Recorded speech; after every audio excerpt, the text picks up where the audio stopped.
production of Annie from Gables. My name is Emma Fuentes. And I'm Marie Serio, and we're the directors for this year's spring play. We want to thank you all for coming. We'd like to thank our actors, actresses, and crew members, and especially Mrs. Broker for helping us put on this wonderful production. So we ask that you silence all cell phones, put them on airplane mode, and don't use flash photography to limit distractions. We also want you to notice the emergency exits located there and there. And thank you for all of you for coming and supporting our wonderful actors and actresses. If you have to leave for the 4 o'clock bus, we ask that you leave silently because we might run over. Emma and I, along with our producers, Andrew and Charlotte, are so proud to present Anna Green Gables. We hope you enjoy the show.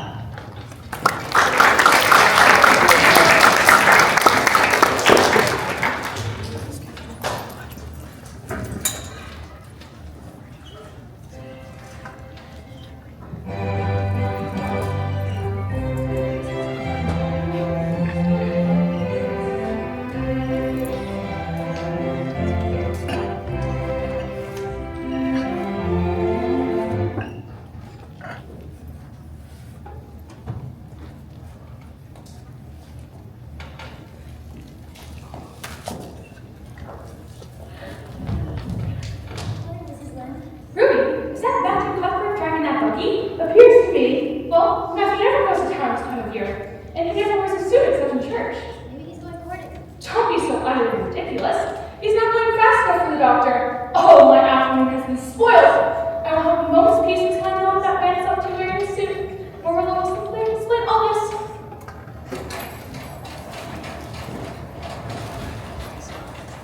You cool, girl? Ah, Rachel. Good morning. How are the lids? Oh, we're all right as friends. But I was a bit worried about you when I saw your brother drive by just now. Oh, we're fine, just fine. Appreciate the concern. But he was in his suit and smoking his pipe.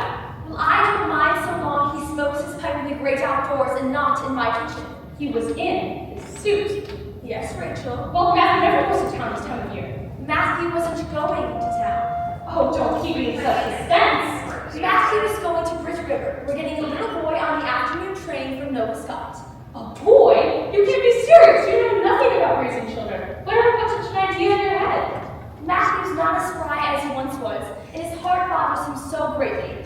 Mr. Spencer was up here before Christmas and said he was getting a little girl from Nova Scott. So we sent word to him by his niece Roberta to bring us a boy while he was at it. I shall be surprised at nothing after this. Nothing.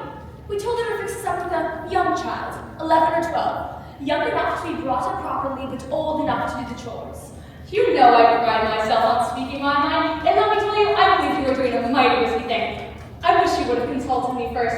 Why? It was just last week I read in the paper where a couple took in an asylum child. He set fire to their home at night on purpose, for them to imprison in their beds. Well, I won't say that I haven't had my qualms, Rachel, but Matthew was so terribly determined, I felt I had to give in. And there was another case 6 months ago over in New Brunswick. An asylum child put a strychnine in the well. The entire family died in agony. Only, it was a girl in that instance. Well, we are not getting a girl.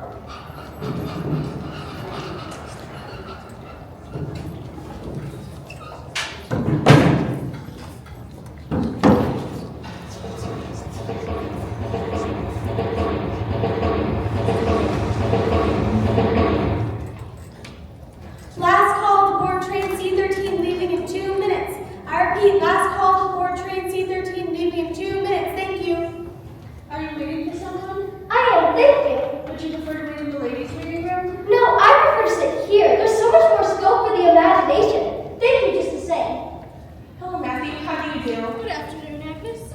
Is the afternoon train due Soon? It's been in about half an hour. There was a passenger dropped off for you. She's waiting on the platform. She? Not to worry, Matthew. I don't think she bites. Well, it's a girl I've come for. She can explain. She has a tongue of her own. Train C-13 is departing now. You must be Mr. Matthew Cuthbert. My name is Anne Shirley, and spelled with an E. I was beginning to be afraid you weren't coming for me today, so I made up my mind to climb that big wild cherry tree and wait for you until morning. It would be so lovely to sleep in a wild cherry tree all summer in the moonshine, don't you think? Oh, yes, it would. There's been a big mistake. Oh, there's no mistake. Not if you're Mr. Matthew Cuthbert. You are Mr. Matthew Cuthbert, aren't you? Mr. Spencer told me to wait right here for you, and so I've done. Most pleasantly, I must say. Oh, what a lovely country you have here, Mr. Cuthbert. I'm sorry, Miss sweet. Oh, no, I would hold on to my bag. If it isn't carried in a certain way, the handle falls off. I mastered the trick of it on my journey. It's a very old carpet bag, not at all the sort of luggage I imagine the Lady of Shalott would travel with, but of course, hers would be more suited for a horse-drawn pavilion, and not a train. I suppose that's right. We've got a long way to travel yet, but I'm glad because I love driving. It seems so wonderful that I'm going to live with you and belong to you. I've never really belonged to anyone before, and the asylum's the worst place I've lived yet. Mr. Spencer says it's wicked of me to talk like that, but I don't mean to be wicked. It's just so easy to be wicked without knowing it, isn't it? Am I talking too much? Oh, people are always telling me I do, and I can stop if I make my mind up to do it.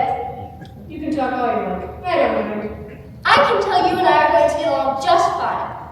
I've always heard Prince Edward Island is the most beautiful place in Canada, and I used to imagine I was living here.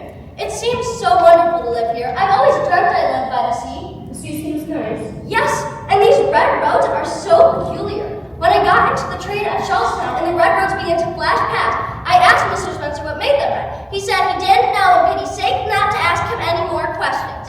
Dreams don't often come true, do they, Mr. Cuthbert? Just now I feel pretty nearly perfectly happy. I can't feel exactly perfectly happy because what color would you call this? Red. Red. That's why I can never be exactly perfectly happy. I know I'm skinny and a little freckled and my eyes are green. I can imagine I have a beautiful rose-leaf complexion and starry violet eyes, but I cannot imagine my red hair away. It will be my lifelong sorrow. I read of a girl in a novel once who was divinely beautiful. Have you ever imagined what it must be like to be divinely beautiful? Oh, I have often. What would you rather be? Divinely beautiful or dazzlingly clever? Or angelically good? I don't know. I don't know either. I know I'll never be angelically good. Mr. Spencer says I talk so much that... Mr. Cuthbert, what's this place called? Yeah, pretty, ain't it? Pretty doesn't seem the right word to use. Nor beautiful either. Wonderful. Wonderful. They shouldn't call a lovely place like this the Avenue. There's no meaning in a name like that. They should call it the White Way of Delight. It's far more beautiful than even I could have imagined. That's Barry's pond. Oh, no, that's the Lake of Shining Waters. That's his proper name. Do things like this ever give you a thrill, Mr. Cuthbert? Well, picking up the monthly white grubs in the cucumber bed. Yes, I can see how that could be very thrilling. Green Gables, yonder. I've pinched myself so many times today to make sure this is real, but it is real, and we're nearly home. Matthew Cuthbert, who is that? It's a girl. I can see that. Where's the boy? There weren't any, just her. I figured we couldn't leave her no matter what the mistake was. You figured. Oh, this is a fine kettle of fish, Matthew. This is what comes of sending word instead of going ourselves. You don't want me? You don't want me because I'm not a boy? I might have known this was all too beautiful to be true. Come now, don't cry. It's not your fault. This is just the most tragic thing that has ever happened to me. Well, what's your name? Would you please call me Cordelia? Call you Cordelia. Don't you think it's a pretty name? Is it your name? Well, no, it's not exactly my name, but I would love to be called Cordelia. Enough with the nonsense, child. What is your name? Anne Shirley. Plain, old, unromantic Anne Shirley. Anne Shirley's a fine and sensible name and hardly one to be ashamed of. Oh, I'm not ashamed, but if you're going to call me Anne, would you please be sure to spell it with an E? What difference does it make in how it's spelled? It makes a lot of a difference. Print out A-N-N and it looks absolutely dreadful, but Anne with an E is quite distinguished. So if you'll only call me Anne with an E, I'll try and settle myself to not being called Cordelia. Very well then, Anne, with an E. How does it come that you've been brought and not a boy? If I were very beautiful and had nut brown hair, would you keep me? We have absolutely no use for a girl. Well, don't just stand there gaping. Give me your bag. Now that you're here, I suppose we'll have to put you somewhere for the night. Wash up for supper. I can't eat. I can never eat when I'm in the depths of despair. The depths of despair. Can you eat when you're that way? I've never been that way. Can't you even imagine you were in the depths of despair? To despair is to turn one's back on God. Now go wash up for supper. Yes, Miss Cuthbert. I'm taking that girl straight back to the asylum in the morning. I suppose. You suppose, don't you know it? She's a nice little thing, Rhoda. Seems a pity to send her back. She's so staying. Matthew Cuthbert, I believe this child has bewitched you. I can see plain as plain you want to keep her. We could hire suffering for company, particularly a girl who prattles on without stopping for a breath. Well, we might be of some good to her.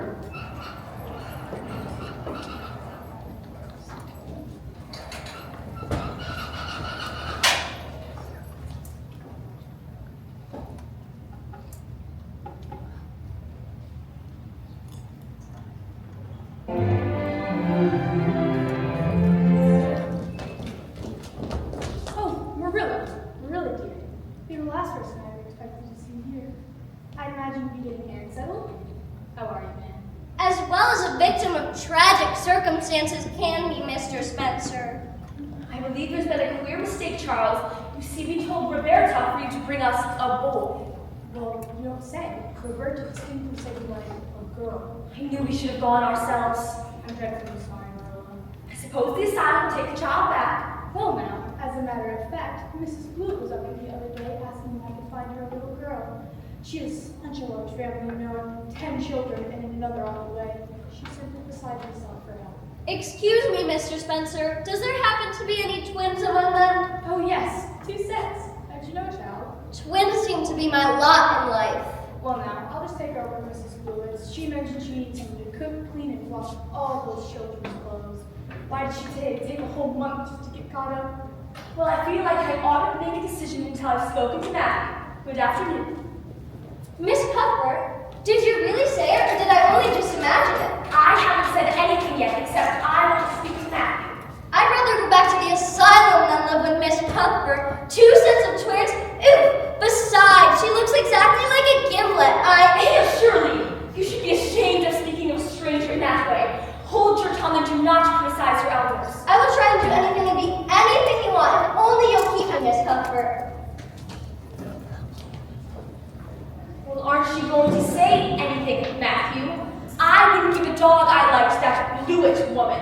But if we did keep her, I'd expect you not to interfere with my methods. An old maid like me may not know much about raising a child, but I know a darn sight more than a young bachelor like you. Oh, she can talk a hind to the leg of a mule, that is. Oh, wouldn't that be a change around here?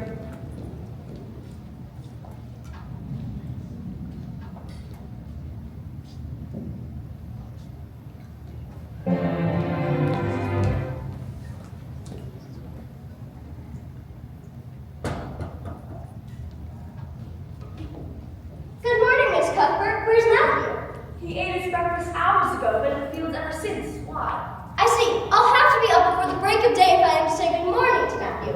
That is, If what?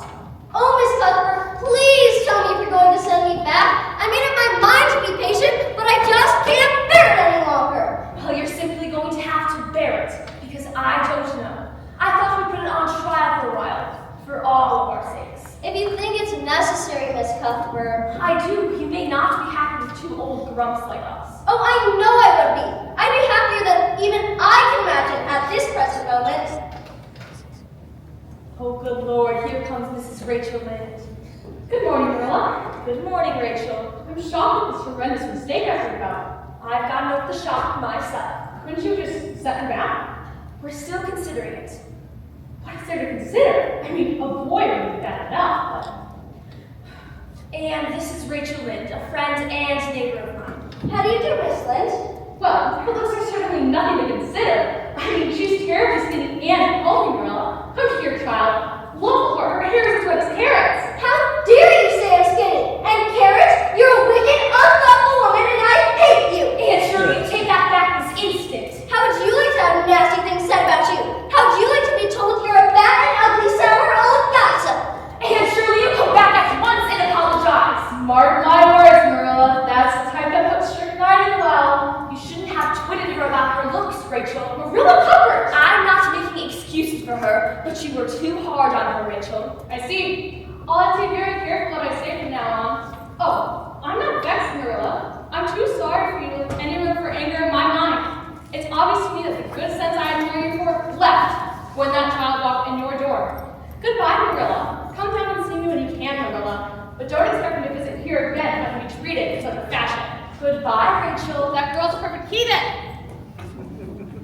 When I said trial, I didn't think you'd take me literally. As all people, Mrs. Rachel Lynde. She has any right to say what she did.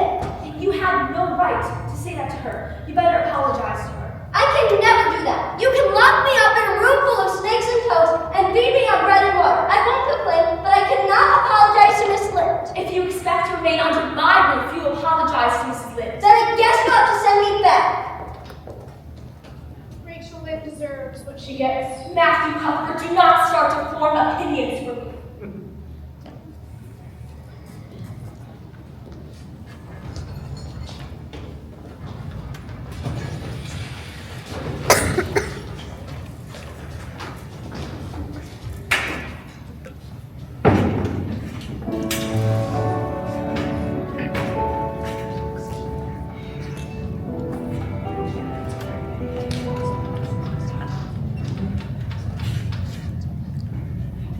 I've been up here in 4 years. I guess you're leaving now. Oh, Matthew, I'd rather die than apologize to Miss Lind. It's so humiliating. Well, Marilla is a terribly determined woman. You don't have to be exactly sorry, you know? You can just be sort of sorry. I'm not sorry at all. I hear Miss Blue is an awful workhorse. It'll be terribly lonesome around here without you. You don't Just kind of smooth it over. You don't want me to leave, do you, Matthew? I don't have to be really sorry. I just have to remove the disgrace I placed upon Marilla's good name. Don't tell Marilla that I said anything. She'll say I'm interfering. Wild horses couldn't drag it from me.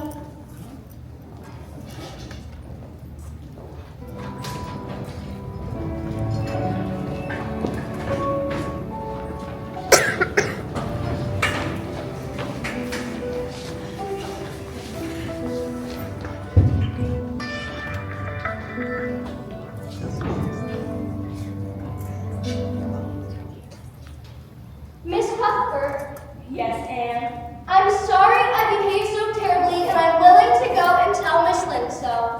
I knew this girl would make up her mind to be a good time. Rachel, Anne has something to say to you.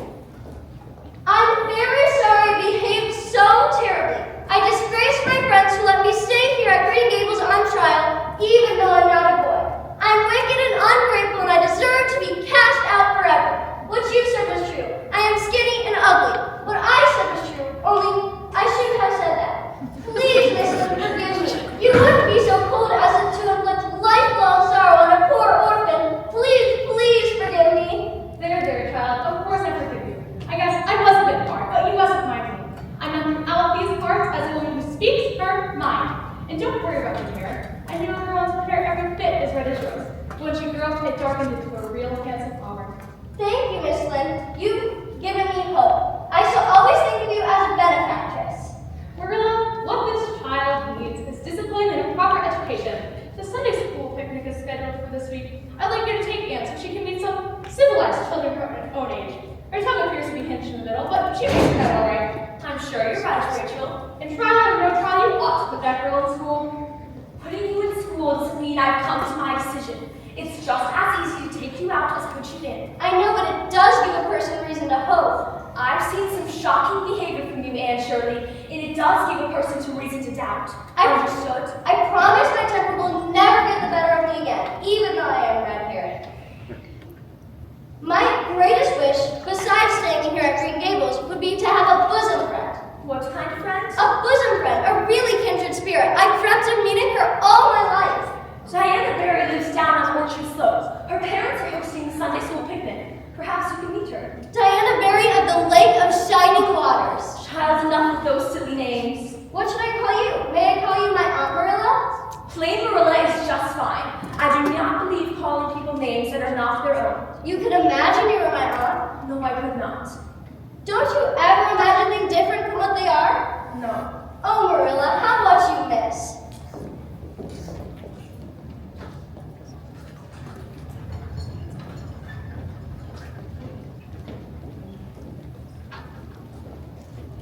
Hello, Miss Cuthbert. How nice it is to meet you, Anne. Yes, it's always nice to meet someone you. Diana Barry, I'd like you to meet Anne Shirley. Hello. How do you do? Marilla, Anne. How are you, Anne? Well in body, although considerably ruffled in spirit. Thank you very much. There wasn't anything shocking in that, was there, Marilla? I love these fabulous speeches. Goodness knows what Rachel Lind has told you already. Oh, you'd be excited too if you were going to try ice cream for the first time in your life. Diana, for if anyone likes some ice cream and lemonade. Are we going to keep her down, Ronald? She's a real good kid. Give her a chance. We're still thinking about it.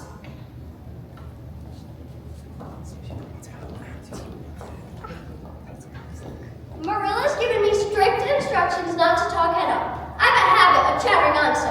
Why, if I can imagine myself as a bird, a magpie would be what I can most closely resemble. Oh, Diana, I've always dreamt of tasting ice cream.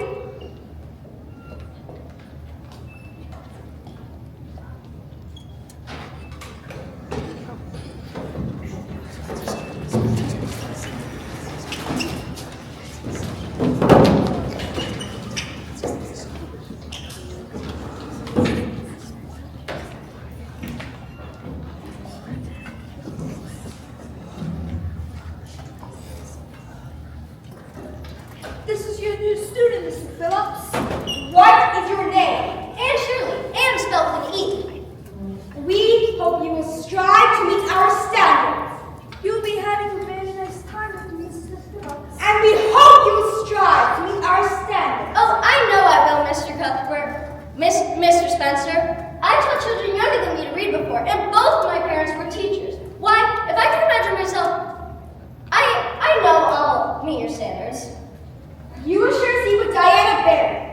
Why, thank you, Mr. Spencer. Diana's my kindred spirit. Please take your seats and read your lessons. I must work with my queen student now. All right, class. Take out your notes and memorize the dictation from yesterday. Hey, carrots. Carrots. Ah! How dare you! And Shirley, what is the meaning of this? It was my fault, sir. I was teasing her. Stand on the blackboard for the rest of the day. I will not tolerate this kind of indignant temperament in my class. Anne Shirley has a very bad temper, and you'll learn to control it. You will hold this late for the rest of the day. Class dismissed. And wait, I'm sorry for teasing you about your hair. Don't be mad at me for keys. Oh, Aaron, how could you? Gilbert always makes fun of the girls. He calls me a crowhead all the time, but I've never heard him apologize before. Diana, there's a world of difference between being called crowhead and being called carrot. I shall never forgive Gilbert Blett. The iron has entered my soul. My mind is made up. My red hair is a curse. I didn't mean it like that. I like her hair. I'm sure you didn't mean to accept her. Maybe you should talk to her. Good idea. That'll work. Although, it might be hard to come back from Karen. She despises me. Gilbert, listen. Anne may seem all tough, mean, and strict, but she's really a sweet and caring girl. She seems infuriated, not sweet. At least when she's talking to me. Just apologizing will make things better. You both better be right.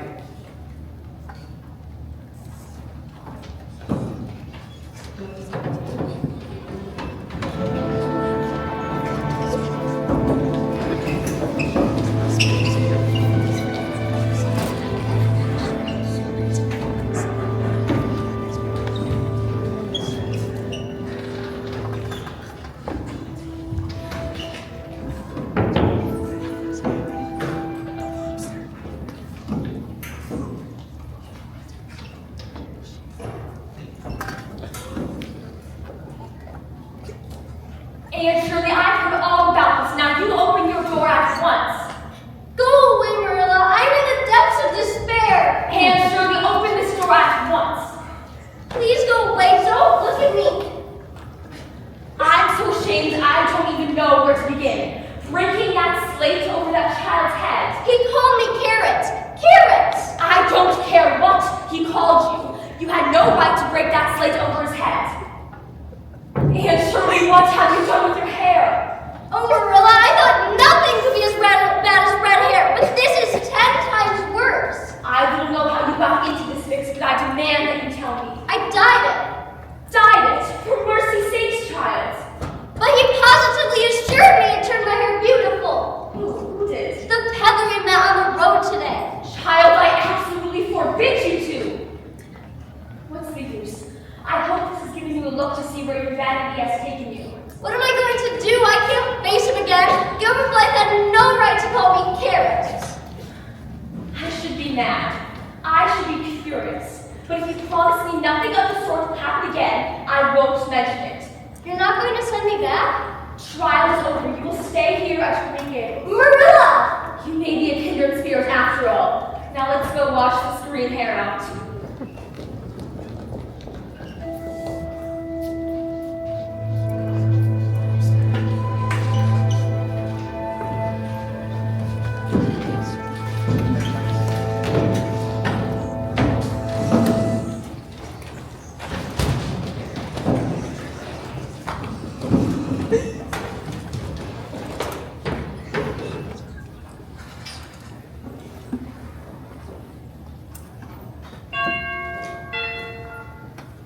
Oh, and your poor hair. Some girls in books lose their hair for fevers or sell it for some good deed. I'm sure I wouldn't have minded losing my hair like that, but there's nothing comforting in getting your hair cut off because you've dyed it. This is the very last of the Queen Anne's lace for the summer. Don't worry about your hair. After all, no one even noticed it. Every time I look at myself, I do penance by saying how ugly I am. I don't even try to imagine it away. And did Anne tell you about Miss Cuthbert's tragic love story? Mother thought I was upstairs studying, but I was in the pantry getting some cookies. And I overheard her talking with Mrs. Blair. They were talking about what happened with you in your life. And Mother said that you have a disposition, just like Marilla's. She said something about Marilla having been betrothed once, many years ago. Because of the quarrel, she never married and had no brother ever since. So that's it. What? Poor Marilla's been thwarted in love. It must have been a supremely tragic romance. Did they say anything else? No, but I'll keep my ears open. Oh, how romantic. I'm indebted to you for life. All right, class. Time is up. Place your slates beside your chalk, and I will collect them once everyone has them. I would like to announce the mathematical term results. The three standings are as follows. First, Gilbert Black. Second, Anne Shirley. And third, Jane Andrews. I think Mrs. Andrews has shown excellent progress under my tutelage. Class dismissed. He's only smiling at you to congratulate you, man. I think he was trying to rub it in. You did such a brilliant job. Yeah, we can't believe that kid was smart. Jameson, don't be disrespectful. I already feel inadequate enough. And her hair is pleasing. She is brilliant in school. Just don't make a fool of her. Oh, wow. You must really like her. Be quiet. You know that's not true. Oh, please. I see how you daydream as you stare at her. I do not. Oh, yes, you do. What are you two talking about? Nothing. We are nothing. So Mr. Blake finally admits that he's nothing. That's what I like to hear. Banishment.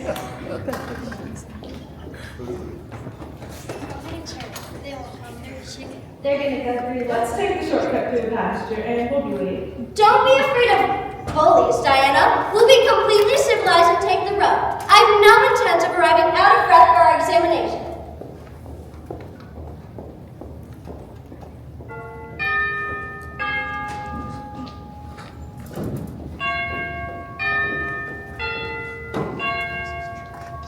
Good morning, class. My name is Miss Stacy. I'd like to begin by saying that I think it's most unfair. The teacher should always have to ask all the questions. And I'm hoping that she'll be enthusiastic enough about my classes that she'll pepper me with questions. I'll show my really best little explain the police to Mr. Phillips. But I caution you, I'm unfairly strict about punctuality and attention in class. However, I do believe the best teacher serves as a guide. I promise you, if you look for yourself under my guidance, I shall do my utmost to move from strong ideals which will be the foundation of your future lives. I want to look back in this class as being the brightest, most committed, most minded students on Prince Edward Island. All right, let's begin following me. Miss Andrews, could you please listen to me, Chrysanthemum? Chrysanthemum. C-H-R-Y-S-E-U-M. Gilbert, Chrysanthemum. Chrysanthemum. C-H-R-Y-S-A-N-T-H-A-M. And Chrysanthemum. C-H-R-Y-S-A-N-T-H-E-M-U-M. Correct. Class dismissed. Hey, Anne, how do you spell speckles? Hey, Jersey, how do you spell ugly?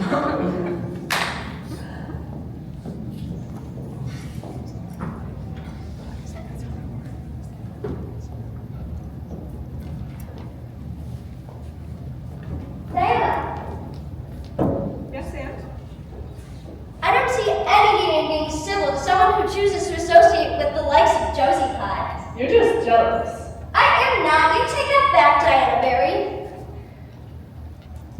She's jealous of you. Gilbert Told Jameson that you're the smartest girl in school. Right in front of Josie. He did? He also told Shirley that being smart was better than being good looking. I might have known he meant to insult me. No, he didn't.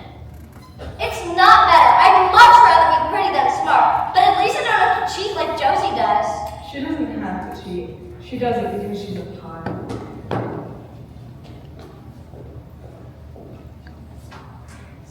Did you hear what Aaron Shirley did to Diana Barry? She literally got Diana drunk. That's not true, Josie Pye. Miss Lynn said Diana was drunk? Diana Barry almost drank an entire bottle of Morella's currant wine because Anne thought it was raspberry cordial. She's never tasted it before either. I don't believe that for a minute. I think Mr. and Mrs. Barry is right to keep that Diana away from Anne Shirley. I think we all should ignore her.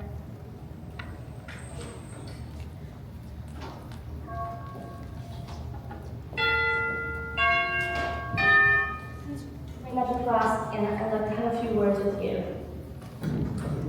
I'm disappointed in you, and reading novels to geometry class is a misuse of the time. Moreover, it's a deception. Can you ever forgive me, Miss Stacy? I promise I won't even look at them for a whole week as penance. Not even to see how the cherry race turned out. I'm returning these things. I want to trust you not to let it happen again. Oh, Anne, and I want to encourage you to read literature. It's a little imagination. It's a precious gift, but not during my geometry class. Miss Stacy, I knew you were sympathetic to the human plight the minute we met. I understand the plight of your own. Diana Barry, we were best friends, but alas, her mother refused to even let her speak with me. Yes, I had a visit from Mrs. Barry. I don't understand the social persecution of being an orphan. It's a terrible injustice to be falsely accused. Well, sometimes people don't like the truth, Anne. You see, it frightens them, so they put up walls to protect themselves from it. What we must bear in mind is that all these trials and tribulations that pop up in our lives, well, they serve a racial purpose. They build character. And as long as we can hold up to these lessons, we won't make our mistakes. Remember, we can always start everything fresh tomorrow. That's a tremendous consolation, Miss Stacy. Tomorrow's always fresh with no mistakes in it. Well, there are no mistakes in the end. As far as truth goes, don't lose heart. Dana will always be your best friend, no matter what anyone accuses you of. In the end, the truth will set you free.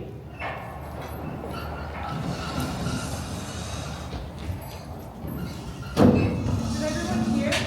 Anne Shirley saved my sister Minnie May. I knew we were kindred spirits. Wow, she really is something. Oh, how wonderful, Diana. I knew Anne was special. Well, Josie Pye, what do you have to say about Aunt Shirley now? I still can't believe Anne knew how to save Diana's baby sister. Just imagine, poor old Diana alone and Minnie May dying of the croup. Aunt saved Minnie May without even hesitating, even though Mr. Barry didn't trust her. She's amazing. I think Minnie May would have been fine. Anne should pretend Minnie May was in your death. That's not what the doctor said.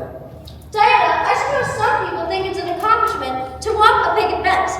I know a girl in Marysville who walked the ridgepole of a roof. I don't believe it. You sure couldn't put on this bookworm. Oh, couldn't I?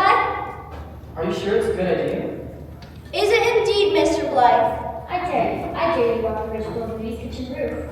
This isn't going to end well. Don't do it, you're not stop fair bear. I shall walk that ridgepole or perish.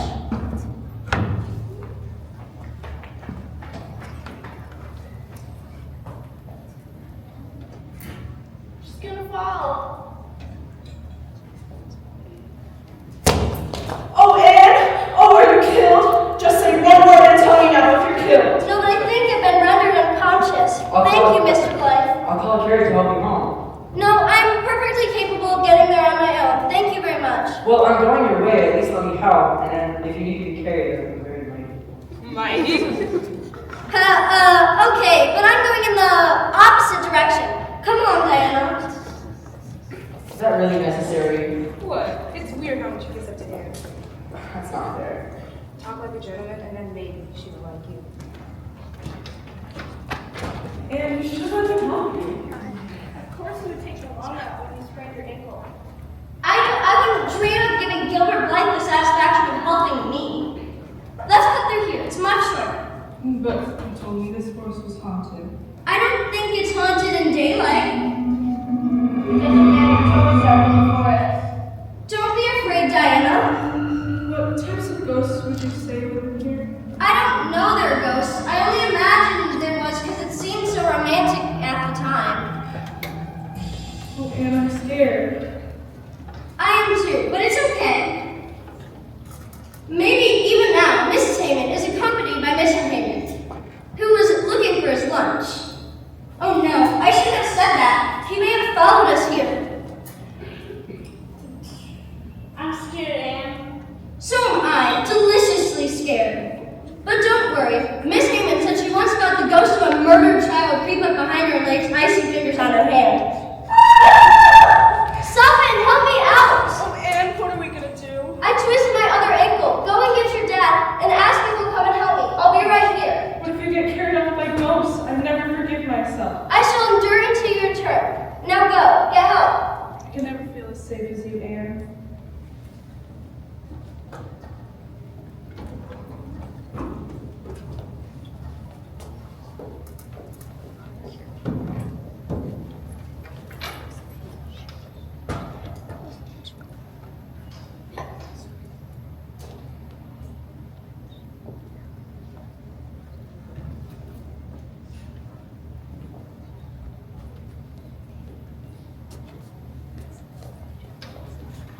Where's Cinderella?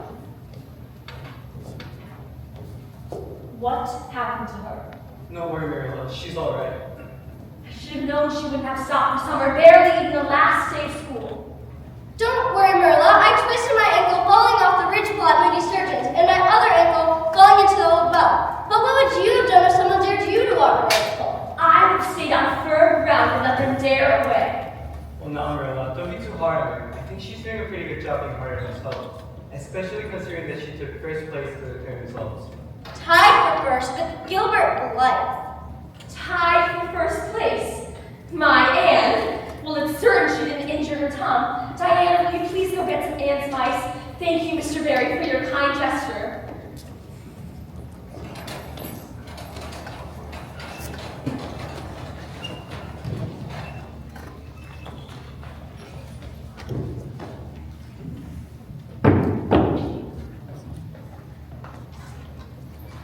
It's quite amazing how you won, Anne.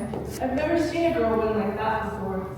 Tied, Diana. Tied. Well, don't worry about me. I'm fine. At least let me stay some more comes. I need some time alone. As much as your presence comforts me, I need to think. Well, if you're sure. I am. But please, join us for dinner. I would love your company then.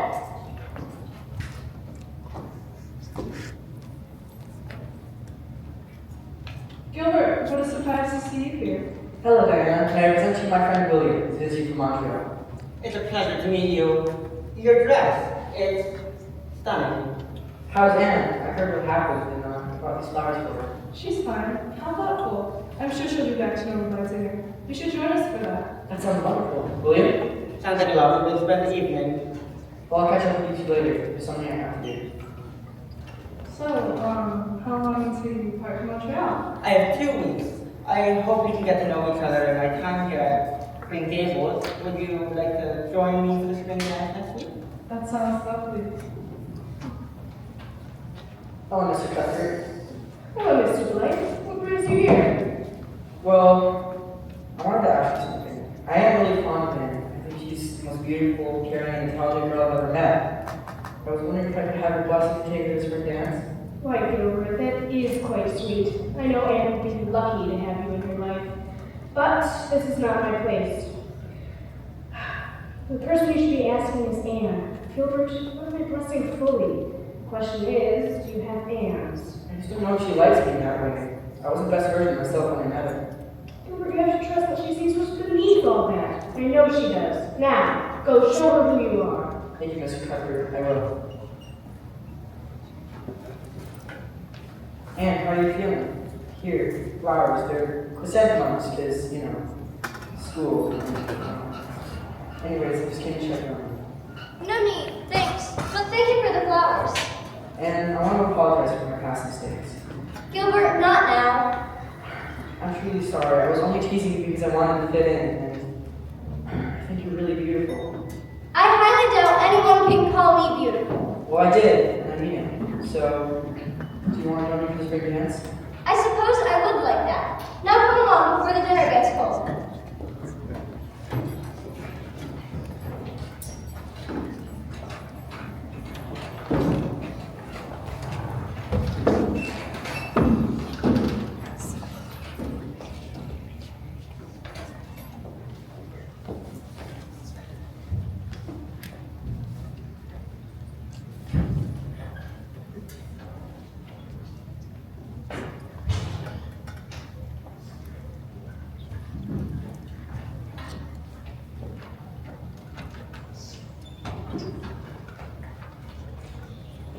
Why, hello, Gilbert. Will you be joining us for dinner? Teacher sounds wonderful. Thank you for the very kind invitation.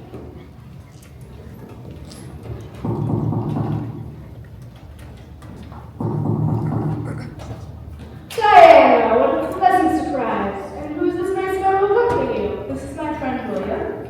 It's a pleasure to meet you, sir. Thank you for the kind invite to dinner, Marilla and Matthew. Oh, the great dinner, and it's most delicious. Why, thank you, everybody. Now take your seats and start to